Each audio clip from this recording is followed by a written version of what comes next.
Welcome to Kwiiz Success, India's trusted platform for IIT JEE and NEET. Learning Objectives.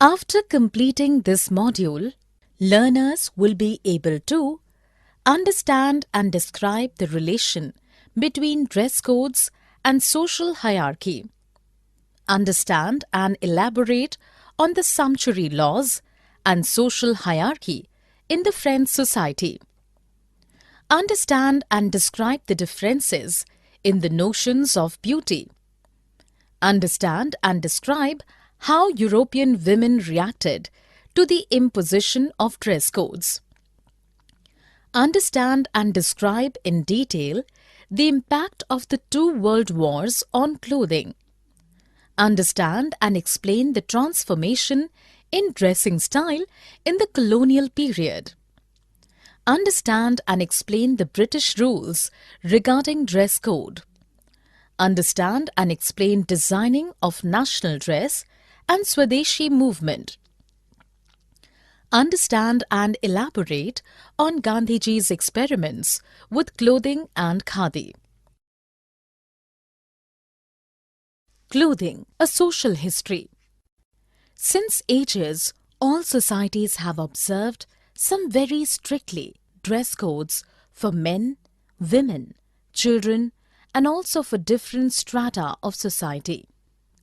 Clothes identified one's caste or social hierarchy. Before the dramatic revolutions and development of capitalist societies in the 18th century, people in Europe dressed according to regional codes. Their choice was limited to the availability of the type of cloth in their region and its cost. Class, gender and social status also impacted the clothing style. A number of factors changed the clothing style after the 18th century. Firstly, colonization of most parts of the world by Europe changed the outlook towards clothing in the colonies. Secondly, with the spread of democratic ideas, people want more freedom to dress up the way they preferred rather than follow the dictates of religion or region. Lastly, after the Industrial Revolution, when women started working in factories, their preference while clothing was comfort of working. The attitude towards clothing underwent a sea change. In the process, the Western style of dressing up for men became popular and gained acceptance across the world. Sumptuary laws and social hierarchy. During the medieval period, dress codes were imposed on people through laws. These laws elaborated in detail as to what different classes of society were supposed to wear. From about 1294 to 1789, when the French Revolution took place, the people of France were expected to strictly follow the laws called the sumptuary laws.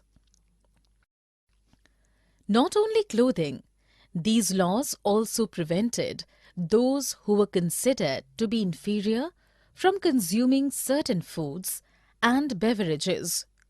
Usually this referred to alcohol and hunting game in certain areas.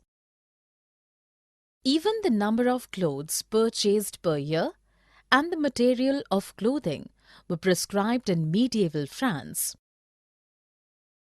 Only the royalty could wear clothes made of expensive material like fur, ermine or silk, brocade and velvet. The velvet caps made of material imported from France and Italy were popular in amongst English men. England passed a law making it mandatory for all above the age of 6, with the exception of the higher class, to wear woolen caps on Sundays and holidays. This law saved the woolen industry in England. After the French Revolution, the Jacobins started wearing sans-culottes, which meant without knee breeches, unlike the fashionable knee breeches worn by the upper class. They started wearing clothes, loose and comfortable clothes. Blue, white and red were the dominant colors of their clothing. The simplicity of their clothing was meant to express the idea of equality. Sumptuary laws and social hierarchy. The end of sumptuary laws did not bring equality in terms of clothing in the European society. A number of aristocratic privileges and the laws that maintained those privileges were abolished, yet the difference in the upper and lower strata of the society was visible. The poor now were not barred by the law for eating or wearing by choice. What they wore was now governed by their earnings. Each class developed its own culture of dress. While being serious, strong, independent, and aggressive were seen as male qualities, women in Victorian England were groomed to be docile and dutiful, submissive and obedient. From the early years, girls were laced up and dressed in stays to hold their bodies straight. Older girls had to wear corsets to appear slim and slender. Small-waisted women were admired as elegant and graceful. Wearing corsets inflicted a lot of pain on a girl's body, but they had to put up with this image of an ideal attractive woman. How did women react to these norms? Women grew up believing the false ideals of womanhood. Right from childhood, it was ingrained in their minds to have small waist, bearing suffering, and to appear attractive, they must wear corsets, even if it meant insufferable pain. They accepted it all as normal. However, everyone did not agree with these values. By the 1830s, women in England started demanding their democratic rights. As the suffrage movement gained momentum, many began campaigning for dress reform. Women's magazines elaborated in detail that wearing tight dresses and corsets causes illness and deformities. It prevented normal body growth and also hampered blood circulation. Women fainted frequently due to excessive tight corsets. In America also, traditional feminine clothes were criticized for a variety of reasons. Long skirts swept the ground, collecting dirt and filth. The voluminous skirts were difficult to maintain and handle. They also hampered quick movement. It was argued that if clothes were comfortable and convenient, then women could work and become independent. The reformers and supporters had to suffer hostility and ridicule at the hands of conservatives. Many believed that women would not look beautiful and feminine in non-traditional dress. The reformers, however, remained persistent in their efforts. By the end of 19th century, a drastic change in styles of clothing was observed. Women started working after the World War I. Their clothes did not hamper their work. People started accepting ideas of the reformers who they ridiculed earlier. New times, new materials. Before the 17th century, the British women wore clothes made up of flax, wool, and linen. These fabrics were expensive and difficult to maintain. Trade with India in 1600 made cheap Indian chintz available in the European markets. It was a light, beautiful, and easy to maintain fabric. Mass production of cotton textiles began in England during the Industrial Revolution in the 19th century. These clothes were exported and also sold in local markets. They were purchased by a wide section of people in Europe. By the beginning of the 20th century, clothes made of synthetic material were introduced. Synthetic material was cheap, easy to wash and maintain.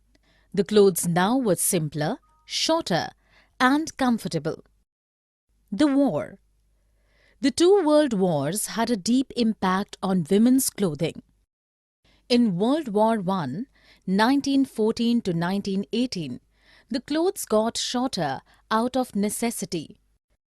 In 1917, over 7 lakh women employed in ammunition factories wore trousers with blouse and scarves in sober colors. They also cut their hair short for convenience. The clothing styles now reflected seriousness and professionalism. Schools for children also emphasized the importance of simple and plain dressing. Gymnastics and sports were included in school curriculum for women. Those who took to sports wore clothes which did not hamper their movement. So, the pressures of new times paved way for comfortable, convenient, and simple clothes for women. Transformations in colonial India. Indian men reacted to the Western style of dressing in 3 ways. First, some incorporated elements of Western styles in their traditional clothing. To them, Western clothes were a sign of modernity and progress. Second, there were men who completely rejected Western style of dressing. They were convinced that Western clothes would erode the traditional cultural identity. They steadfastly stuck to the traditional clothing. Third, a set of men preferred to wear Western clothes to work and changed into traditional clothes at home. Some found a different solution by combining the Western and Indian forms of dressing. Caste and conflict and dress change. In India, the caste system defined what subordinate and dominant caste Hindus should wear, eat, etc. These codes were also supported by law. Digression from the set codes invited violent reactions. British rule and dress codes. In different cultures, specific clothing items convey different meanings. The contradiction can lead to misunderstanding and conflict. The headgear worn by the Europeans and the one worn by Indians is an example. While the Europeans removed hat as a mark of respect, the Indians did not remove turban, their headgear, in the presence of elders or superiors at all. The British were often miffed when Indians did not remove turban when they met the British officers. Shoes also created similar cultural controversy.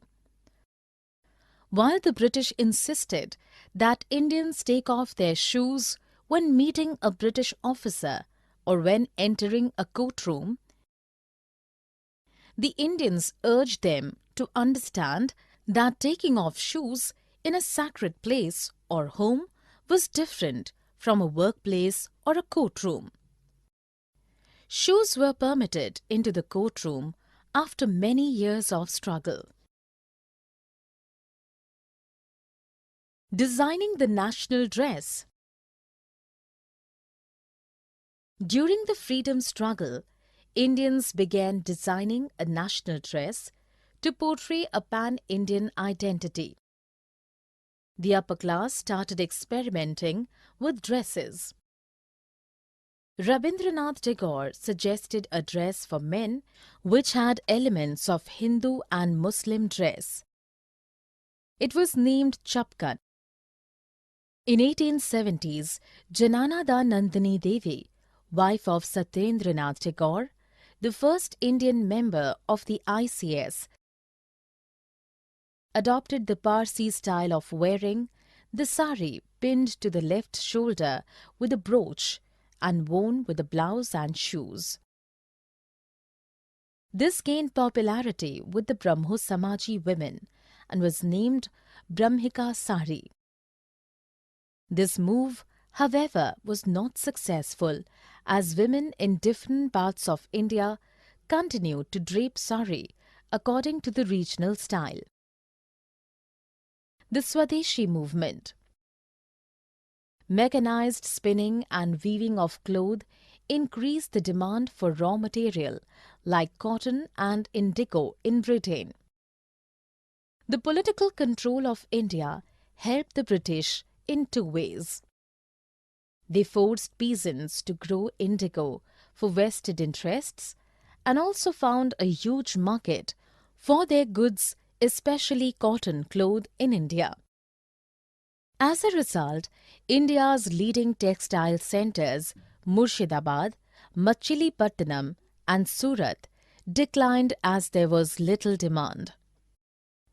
In 1905, when Lord Curzon announced the partition of Bengal, Indians rose in rebellion.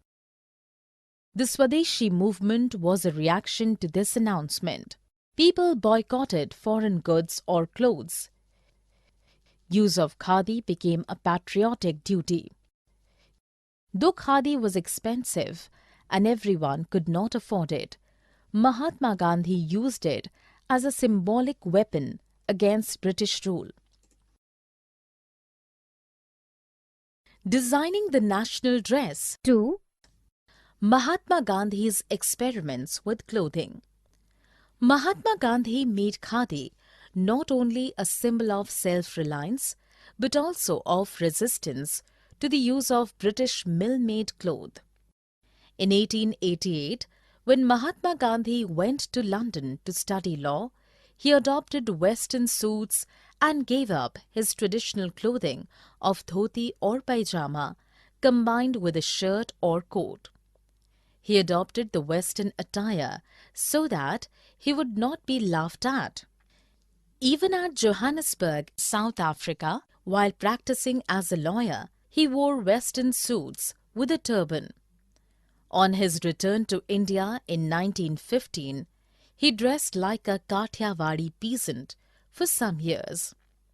In 1921, he announced wearing a short dhoti with a chadar till 31st October 1921. But it became his dress for his entire life. To him, khadi was a sign of purity, simplicity and poverty, and also a symbol of rejection of British mill-made clothes. Not all could wear khadi. Mahatma Gandhi wanted the entire nation to adopt khadi, but everyone could not follow his footsteps. Motilal Nehru was a nationalist and a successful barrister. He gave up wearing expensive Western-style suits and adopted the Indian dhoti kurta, but these were not made of khadi. Baba Saheb Ambedkar never gave up the Western-style suits. Sarojini Naidu and Kamala Nehru, prominent women leaders, wore coloured saris with designs, again not made of coarse, white homespun. Summary. Let us summarize what we have learned. all societies have observed some very strictly dress codes for men, women, children, and also for different strata of society. During the medieval period, dress codes were imposed on people through laws called sumptuary laws. Despite the end of sumptuary laws, the poor could not dress up or eat by choice because of lack of money. In 1830s, women in England started demanding their democratic rights, and many also began campaigning for a dress reform. By the end of 19th century, a drastic change in women's styles of clothing was observed. The light, beautiful and easy to maintain Indian fabric, chintz, became popular in Europe. In the colonial era, Indian men either adopted Western attire or combined elements of Western and Indian clothing for their dresses. A conflict between Indians and British arose due to cultural differences. During the freedom struggle, Indians began designing a national dress to portray a pan-Indian identity. The Swadeshi movement, popularizing khadi, was a reaction to the partition of Bengal in 1905. Gandhiji experimented with different forms of clothing. Khadi was... Friends, welcome to Kwiiz Success. Now, there's no need to memorize without understanding. Our innovative learning technique helps you grasp concepts easily and effectively. Here, you'll find the perfect combination of 3D animated videos, AI-powered test series, and ebooks enriched with MCQs and mind maps. We offer the foundation course for class 8 to 10 students and the success blueprint course for class 11 and 12 students, providing a real exam experience and a boost in confidence. All our courses are designed by IIT and IIM alumni to ensure top quality learning. Whether it's an engineering entrance, medical entrance, or any competitive exam, success is now in your hands. Thousands of students have already benefited and now it's your turn. Study from home, at your own time, and at your own convenience. Visit www.success.org.in or scan the QR code to download the Kwiiz Success mobile app for free. Take mock tests, practice regularly, and see real improvement in your scores. Please subscribe our YouTube channel, Kwiiz Success. Also share it with your friends. Thank you.